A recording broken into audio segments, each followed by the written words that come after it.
Là, magnifique. on va rester un peu dans l'univers de la drague, mais Ouais. un peu différemment, peut-être plus théâtral. Oh! Oui, c'est bien ça, hein, je me Oui, trompe oui, pas. non, tu ne te trompes pas Parfait. du tout. Mais là, tu me parles, parce que là, théâtre, moi, danse, tout ce que fait Chiara, ça, je serais peut-être pas jamais capable de le faire. C'est OK. trop tard, dans une OK. autre vie. C'est Mais ça. là, si tu me parles de quelque chose d'un petit peu plus théâtral, là, déjà, peut-être que j'ai peut-être plus de Ça te skills. parle, ça te parle. Oui, là. ça me parle un peu Exactement. plus. Parce que là, on va aller voir, en fait, un homme de théâtre qui, ici même, à la Comédie de Montréal, où nous sommes, où nous enregistrons présentement. Et on va se tasser, on n'est comme pas centré, ça m'énerve. Je suis comme, Ah, oui? non. Non? Donc, nous sommes ici à la Comédie de Montréal, sur le boulevard de Maisonneuve, tout près de Adadéken, la rue Adadéken. Et la personne qui va, notre prochain invité, présente des spectacles ici. Évidemment, pas présentement en ce moment, Non. mais ça va reprendre. Et il nous a présenté des spectacles complètement farfelus. La prochaine invitée est une drag queen montréalaise et maladroite, qui a profité du confinement ces derniers mois pour suivre des formations en ligne ainsi que terminer son doctorat en sexologie. Oh! Sa thèse s'intitulait « L'effet du désintéressement des pygmées du Sud-Est envers la position de la levrette sur les fluctuations de la population au nord de l'Équateur. » Une petite thèse simple, tu sais, rien de compliqué. Les savants la considèrent comme une sommité hautement respectée par les plus hautes écoles et les plus grandes écoles et les institutions reconnues mondialement. L'Université d'Amsterdam lui a d'ailleurs décerné un prix Méritas pour son dévouement et son implication hors pair dans plusieurs secteurs d'activité parascolaires. Aujourd'hui, elle vient partager ses connaissances avec vous en matière d'éducation sexuelle afin de vous aider à survivre à la maison, voilà, de façon plus plaisante en ces temps de pandémie. Hein, on a tout un petit peu les villages. Alors, mesdames, messieurs, sans plus attendre, accueillons-la avec orgasme, l'auteur du livre Les sexes pour les nuls, la professeure True Devil.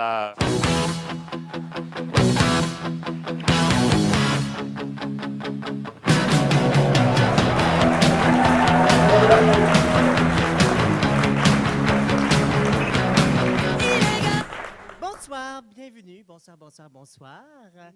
J'ai encore eu une nuit endiablée, donc j'ai pas eu le temps de passer par chez moi, mais c'est pas grave parce que l'important c'est que je suis ici et on va parler de sexe. Ouais. Alors, avant que je n'oublie, je rappelle que la date de l'examen écrit de mon cours, à savoir les conséquences de l'andropause chez le babouin.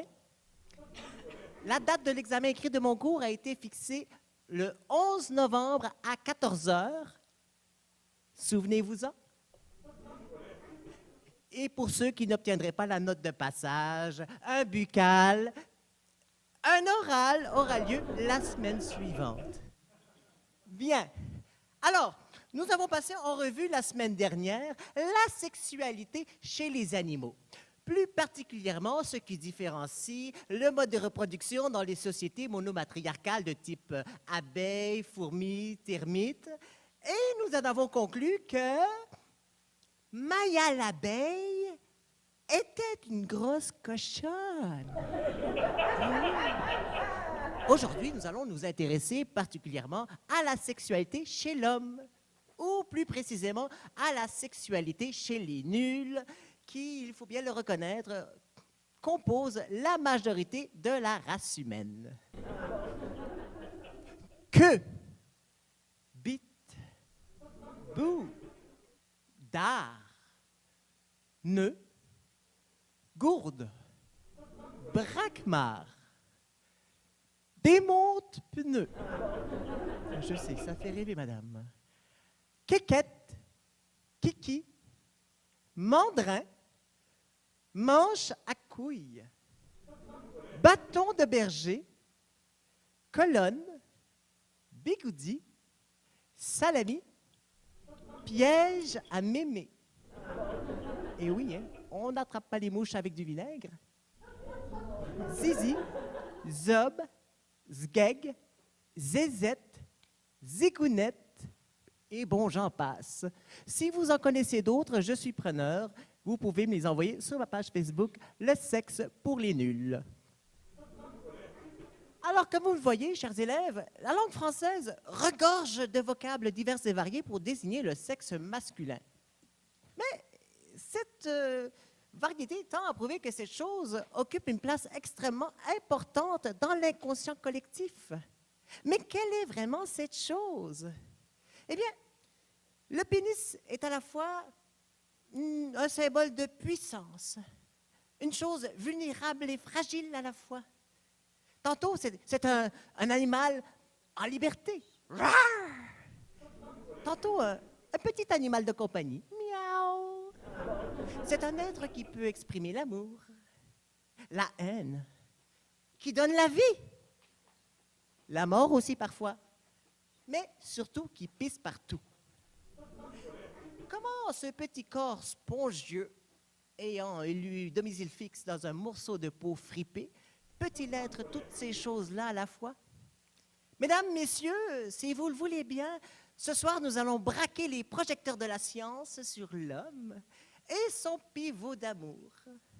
Rassurez-vous, mesdames et messieurs, je ne sortirai pas mon sexe durant l'exposé, sauf si les choses tournent vraiment mal ou vraiment bien. En matière de sexe, il y a plusieurs questions qui nous travaillent et nous inquiètent. Parmi celles-ci, je ne citerai que celles qui caracolent en pole position.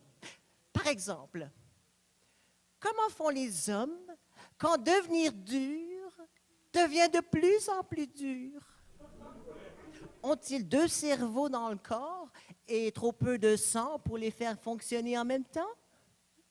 Les hommes sont-ils tous faux, bavards, menteurs, inconstants, orgueilleux et lâches? Les femmes sont-elles toutes perfides, artificielles, vénales? D'ailleurs, à propos de débats sexuels, savez-vous que la moyenne mondiale est de 96 coups par an? Alors là, tout pays confondu. J'ai fait des petites recherches. Les premiers, ce sont les Américains. Eh oui! Ah oui, comme quoi on peut être con et tirer comme un colon. Les Américains arrivent en première position avec une moyenne de 132 coups. Après le fast-food, le fast-fuck. En deuxième position, nous avons les Russes, avec une moyenne de 122 coups par an. C'est vrai qu'à moins 50 degrés, c'est parfois une question de survie. Et en troisième position, nous avons les Québécois, avec une moyenne de 120 coups par an. Ben, ça a l'air qu'on aime ça fourrer. Ensuite, on a les Français, une moyenne de 5 ou moins par an. Ben, ça, c'est normal parce qu'avec toutes les gilets jaunes, les manifestations, les grèves, ils n'ont pas le temps pour ça. Et dans les profondeurs abyssales du classement, on a les Esquimaux avec une pénétration par an, mais elle dure 6 mois. Alors, tous ces rapports, ces va-et-vient, ces efforts, pour en arriver où? Mais à l'orgasme! Eh oui, j'allais pas vous laisser comme ça. L'orgasme, ce petit moment de plaisir si chèrement acquis. Hein? Alors là, je vous explique, parce que l'orgasme, ce n'est pas cérébral, ça vient du ventre, c'est ventral. Toute l'émotion vient de là. Hein? Alors, il faut se laisser aller. Hein? Ah, je vous invite, vous pouvez aussi me suivre à la maison. Oui, allez, laissez-vous aller.